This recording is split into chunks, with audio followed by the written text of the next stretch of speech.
கர்த்தருக்குள் பிரியமானவர்களே, October 4 Ellen G white அம்மையார் அவர்களுடைய மாரநாத்தா புத்தகம், பக்கம் 553.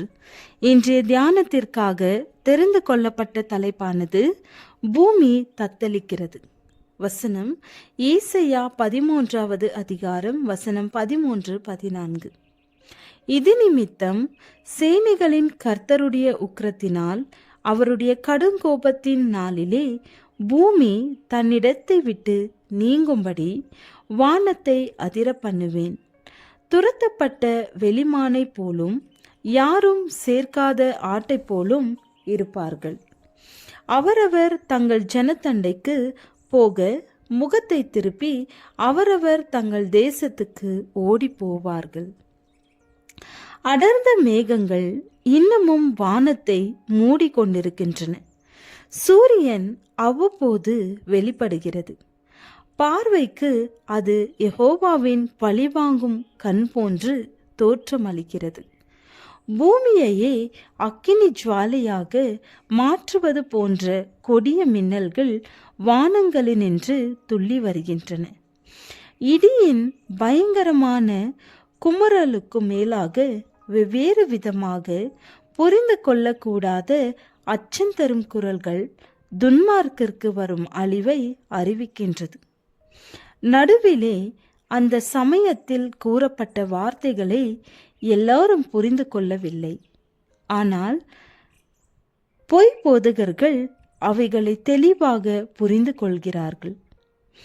கொஞ்ச நேரத்திற்கு முன்பு கவலையற்று பெருமையோடு தேவனுடைய கற்பனைகளை கை கொள்ளுகிற பிள்ளைகளை எதிர்த்து எக்களித்தவர்கள் இப்போது திகிலடைந்து பயத்தால் நடுங்கிக் கொண்டிருக்கிறார்கள்.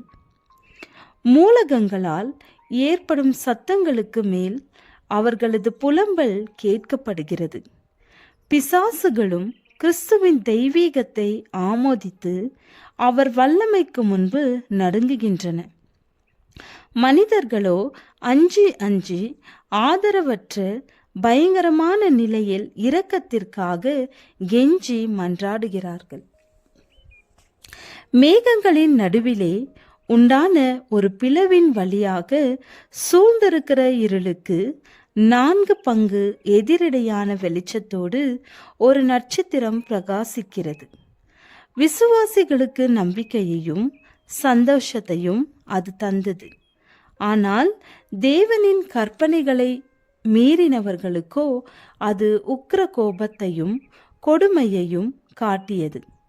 கிறிஸ்துவிற்காக எல்லாவற்றையும் தியாகம் செய்தவர்கள் ஆண்டவருடைய கூடாரத்தின் மறைவிலே மறைக்கப்பட்டவர்கள் போன்று இப்பொழுது பத்திரமாக இருக்கிறார்கள். அவர்கள் சோதிக்கப்பட்டாயிற்று.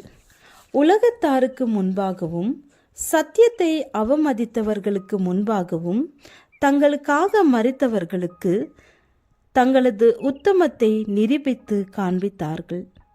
மரண ஆபத்தின் நேரத்திலும் தங்களது நேர்மையை உறுதியாக காத்து கொண்ட அனைவர் மீதும் ஒரு அற்புதமான மாறுதல் ஏற்பட்டது.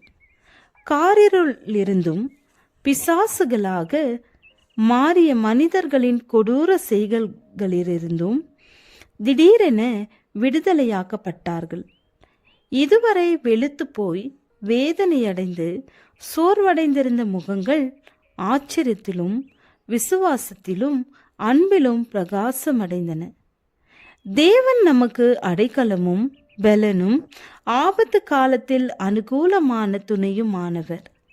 ஆகையால் பூமி நிலைமாறினாலும் மலைகள் நடு சமுத்திரத்தில் சாய்ந்து போனாலும் அதன் ஜலங்கள் கொந்தளித்து பொங்கி அதன் பெருக்கினால் பர்வதங்கள் அதிர்ந்தாலும் நாம் பயப்படும் என்று அவர்கள் வெற்றி முழக்கமிட்டனர்.